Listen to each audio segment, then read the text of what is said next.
Hello everyone, welcome to my YouTube channel. आज की इस वीडियो में हम पढ़ेंगे types of machine learning algorithm के बारे में। ओके, तो अगर मैं इस लेक्चर सीक्वेंस की बात करूं तो पहला वीडियो ऑलरेडी मैंने कवर कर दिया जिसमें हमने डिटेल से समझा था व्हाट इज़ मशीन लर्निंग, उसका overview, history and multiple applications. इस वीडियो का मेन मोटिव है types of machine learning algorithm के बारे में समझना, जो मेनली डिफरेंट कैटेगरीज के होते हैं, जो हम आगे की वीडियोज़ में इसी वीडियोज़ में आगे देखते रहेंगे। तो अगर सबसे पहले मैं बात करूं कि मशीन लर्निंग क्या होता है, तो machine learning enables computers to learn from data. तो बेसिकली आपके पास कुछ डेटा होगा और अगर उस डेटा के ऊपर आप अपना मशीन लर्निंग एल्गोरिदम यूज़ करेंगे तो उस डेटा से मशीन लर्निंग जो आपका एल्गोरिदम होगा कोई चीज़ सीखेगा और उसके हिसाब से चीज़ें प्रिडिक्ट करेगा।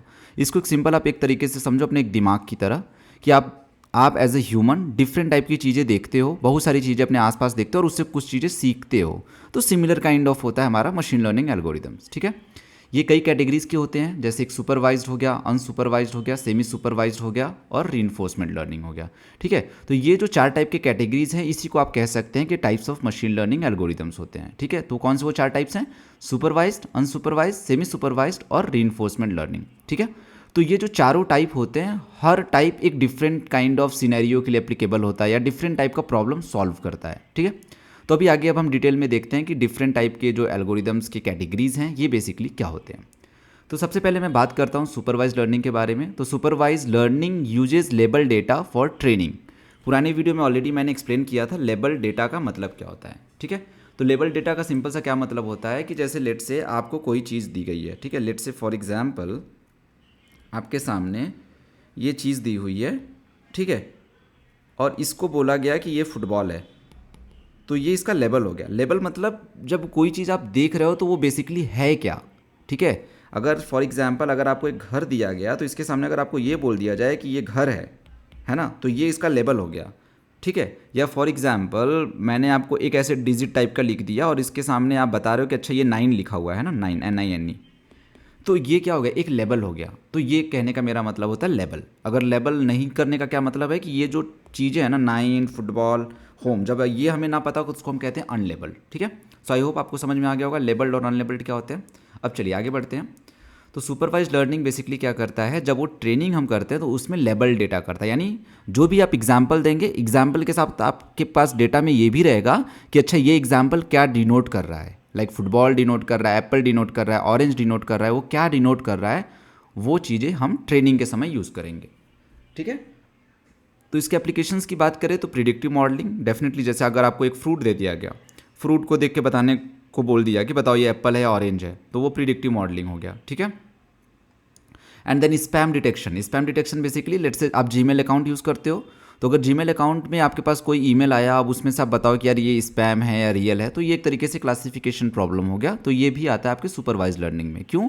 क्योंकि जब हम मॉडल ट्रेन करते हैं तो ट्रेन के समय उसको हम ऐसे एग्जाम्पल्स देंगे, बहुत सारे ईमेल्स देंगे, और जो सही जो स्पैम वाला होगा उसके सामने हम लेबल्स देंगे कि देखो तुम भाई दिमाग हो, मतलब मशीन लर्निंग को एज ए दिमाग समझो, तुमको बताया जा रहा है कि इस टाइप के ईमेल आ रहे हैं तो इसको तुम्हें स्पैम कहना है, इस टाइप के ईमेल्स स्पैम होते हैं, और दूसरे टाइप के जो ईमेल्स हैं उसको हम सेफ कहते हैं या नॉन स्पैम। ठीक है, तो इस तरीके से मॉडल को ट्रेन करते हैं। रिकमेंडेशन सिस्टम में भी ऐसे सिमिलरली यूज़ होता है एप्लीकेशंस में।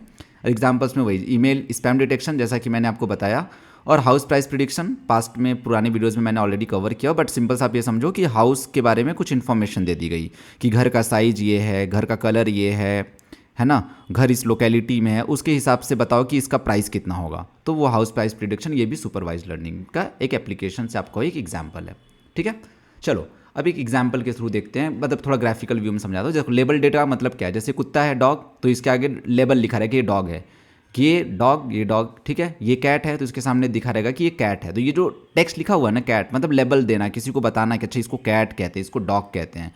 तो मॉडल क्या करता है, इस डेटा को लेकर ट्रेन करता है खुद को, यानी सीखता है। ठीक है, तो ट्रेनिंग फेज में इस तरीके से सुपरवाइज लर्निंग ट्रेनिंग फेज में ट्रेन होता है, और जब टेस्टिंग का टाइम आएगा तो क्या होगा, उसको एक फोटो दिया जाएगा और बताएगा कि चलो बताओ क्या है। तो ये क्या करेगा, जो हमारा ये मॉडल है ये प्रिडिक्ट करेगा कि ये डॉग है या कैट है। जैसे इस एग्जांपल में उसको हमने एक फोटो दिया, तो ये फोटो किसका है, डॉग का है। तो ये मॉडल जो कि ऑलरेडी पहले इस लेबल डेटा पे सीख चुका है, वो इसको देख के बताएगा कि अच्छा ये तो डॉग जैसा लग रहा है, तो ये प्रिडिक्ट करेगा कि ये डॉग है।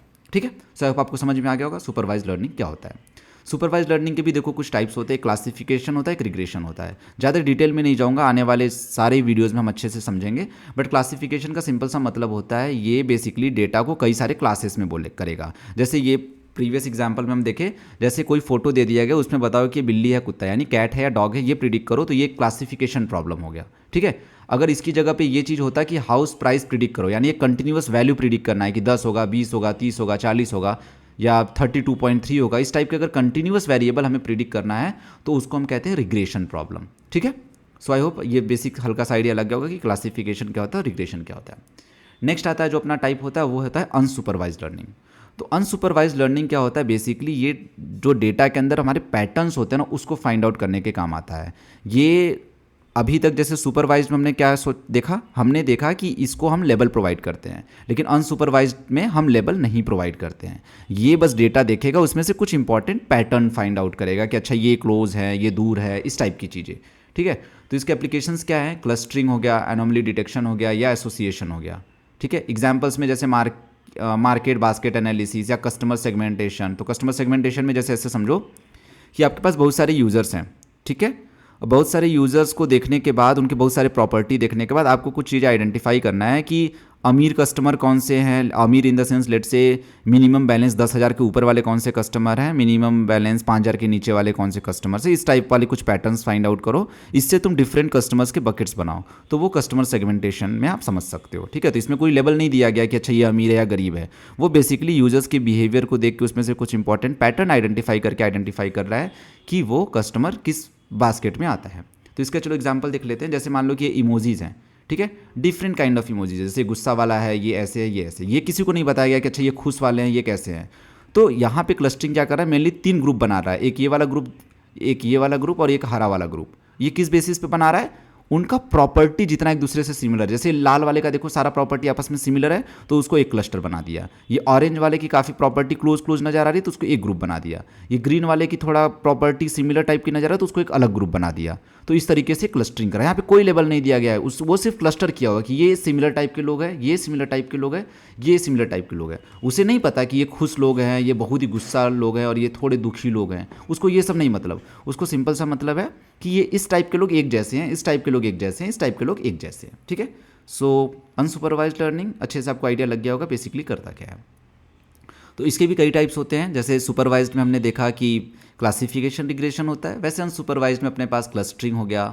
क्लस्टरिंग मतलब ग्रुप करना, सिमिलर टाइप की चीज़ों को ग्रुप करना। आगे आने वाले वीडियोज़ में मैं डिटेल में कवर करूँगा कि क्या होता है, के मीन्स क्लस्टरिंग या क्लस्टरिंग क्या होता है। सिमिलरली हमारे पास एसोसिएशन और एक डायमेंशन रिडक्शन, जैसे कि आपके पास कोई बड़ा सा डेटा है, ठीक है, उसको छोटे में कंप्रेस करना। तो इस टाइप की चीज़ें अनसुपरवाइज लर्निंग का पार्ट होती है। नेक्स्ट हम आते हैं सेमी सुपरवाइज लर्निंग। तो अभी तक हमने देखा एक सुपरवाइज्ड, एक अनसुपरवाइज्ड। सुपरवाइज्ड में क्या होता है, हमारे पास लेबल डेटा होता है। अनसुपरवाइज्ड में क्या होता है, हमारे पास अनलेबल डेटा होता है। अनलेबल डेटा मतलब उसके हमारे पास लेबल नहीं पता होते हैं। तो सेमी सुपरवाइज क्या करता है, दोनों का कॉम्बिनेशन यूज़ करता है। उसके पास थोड़े लेबल डेटा होंगे और थोड़े अनलेबल डेटा होंगे और उसको लेके वो कुछ चीज़ें वर्क करता है। ठीक है, तो यहाँ पे जैसे डेफिनेशन लिखा हुआ है, semi supervise learning combine label and unlabel data. इसके एप्लीकेशंस क्या होते हैं, image and text classification when label data is scarce. तो सिंपल सा क्या मतलब है, मान लो अपने पास कुछ ऐसे हैं, जैसे ऐसे अपने पास डेटा है जिसमें हमें बहुत कम डेटा पता है कि अच्छा ये एग्जैक्टली क्या है। ठीक है, हमें जैसे कुछ फ्रूट टाइप के, कुछ ऐसे समझो कि कुछ ऐसे टाइप के डेटा है जो बहुत ही कम अवेलेबल है। तो उस कम अवेलेबल डेटा से वो चीज़ें सीखेगा। अब नया उसके पास चीज़ आएगा तो वो सिमिलरिटी मैच करेगा कि ये नया वाला डेटा पुराने डेटा से कितना सिमिलर है और फिर उसको वो लेबल कर देगा कि अच्छा ये सिंस इससे इतना ज़्यादा मैचिंग है तो ये भी वैसा ही होगा। ठीक है, ठीक है, इसका एक एग्जाम्पल देखते हैं तो आपको और अच्छे से आइडिया लगेगा। जैसे ये देखो, अपने पास क्या है, ये इनपुट डेटा है, मतलब ये बहुत सारे अपने पास फोटोज़ है, लेकिन हमें ना सबका लेबल वेबल नहीं पता है। मतलब जैसे मान लो ये आपको देखने से लगा है कि ठीक है ये एप्पल है, ये बनाना है, ये ऑरेंज है। ठीक है, लेकिन लेट्स से फॉर एग्जांपल हमें डेटा में हर किसी का लेवल नहीं पता है। हमें बस ये दो टाइप का एक थोड़ा सा हमारे पास एक एग्जाम्पल का डेटा सेट है। हमने एक को बोल दिया कि इसको ऑरेंज कहते हैं, ठीक है, इसको बनाना कहते हैं। अब ये हमने बस थोड़ा सा, हमारे पास इतना ज़्यादा डेटा, यानी 3 3 6 3 9 2 11 हमारे पास डेटा पॉइंट्स हैं। 11 में 9 के पास कौन सा लेवल है हमें नहीं पता, सिर्फ हमें 2 का लेवल पता है। ठीक है, उसके बेसिस पे मशीन लर्निंग मॉडल प्रिडिक्ट करेंगे, ठीक है। और प्रिडिक्ट करके लिमिटेड डेटा के हिसाब से हम प्रिडिक्ट करके हम कोई एक नई चीज़ देंगे और हम उसको बोलेंगे कि अब तुम अपना जो भी क्लस्टरिंग एल्गोरिदम या जो भी करके लग के बताना है और बताओ कि ये कौन सा फ्रूट है, ठीक है। तो यानी मिक्स ऑफ डेटा होंगे, लेबल अनलेबल्ड, उससे हम मशीन लर्निंग मॉडल ट्रेन करेंगे, फिर हम कोई उसको चीज़ देंगे कि अब इसको बताओ क्या है, और उसके बेसिस पे फिर वो प्रिडिक्ट करेगा कि क्या है। ये one of the most widely use चीज़ है, क्योंकि अपने रियल लाइफ में जरूरी नहीं कि हमेशा हर जगह हमें लेबल डेटा ही मिले, क्योंकि लेबल डेटा प्रिपेयर करने में काफ़ी एफर्ट लगता है। तो आजकल अगर डेटा साइंस कम्युनिटी में मैं बात करूं तो ये अनलेबल्ड, ये सेमी सुपरवाइज मशीन लर्निंग वाली जो चीज़ें हैं ये काफ़ी यूज़ होती है, क्योंकि इसमें क्या होती है, कम एफर्ट के साथ आप ज़्यादा से ज़्यादा अपने मशीन लर्निंग मॉडल को ट्रेन करते हो, ज़्यादा से ज़्यादा डेटा बनाते हो और उससे अच्छी चीज़ें सीखते हो, ठीक है। नेक्स्ट आता है अपने पास रीइंफोर्समेंट लर्निंग। तो रीइंफोर्समेंट लर्निंग क्या होता है, learning through reward and penalties by interacting with an environment. तो सिंपल सा मतलब होता है, इसमें आपके पास based on reward and penalty concept आपको कुछ चीज़ें सीखनी होती है, ठीक है।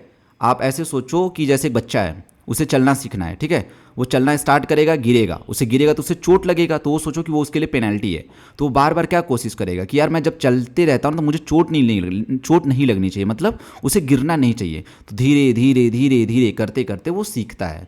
तो सेम इसी कॉन्सेप्ट पे बेस्ड है रीइंफोर्समेंट लर्निंग। तो इसके एप्लीकेशंस क्या है, जैसे रोबोटिक्स में या ऑटोनोमस ड्राइविंग हो गया या गेम प्लेइंग हो गया। तो एग्जांपल रोबोटिक्स, जैसे मानो वो बच्चे की जगह पे आप एक रोबोट समझो कि वो चलना सीख रहा है। ऑटोनोमस ड्राइविंग मतलब बिना किसी ड्राइवर के गाड़ी चल रहा है, ठीक है।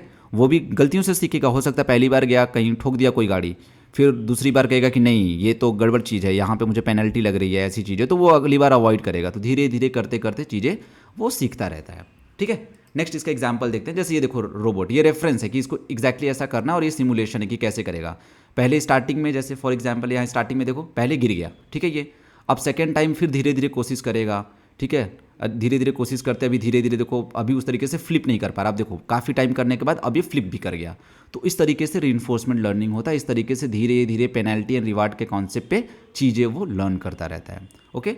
सो बाकी ये जो 4 मैंने कैटेगरी बताई, इसके अलावा भी कुछ कैटेगरीज होता है, जैसे एक होता है सेल्फ सुपरवाइज लर्निंग, ठीक है। इसमें क्या होता है कि इंटरनली जनरेटेड लेवल को यूज़ करके चीज़ें सीखता है, और एक होता है ट्रांसफर लर्निंग, ठीक है, जिसमें क्या होता है हमारे पास एक ऑलरेडी प्री ट्रेन लर्निंग होता है, फिर हम उसको एक नए प्रॉब्लम जंप करते हैं। जैसे आजकल देखो एलएलएम वाली ये सारी चीज़ें हैं ना, एलएलएम क्या होता है, एक जेनरिक मॉडल्स होता है। अब हमें लेट से उसको फाइनेंशियल मार्केट के लिए यूज़ करना है, तो उस जेनरिक मॉडल को हम फाइनेंशियल डेटा पे अब हम ट्रेन करके उसको हम फाइनेंशियल के लिए और अच्छा बना देंगे।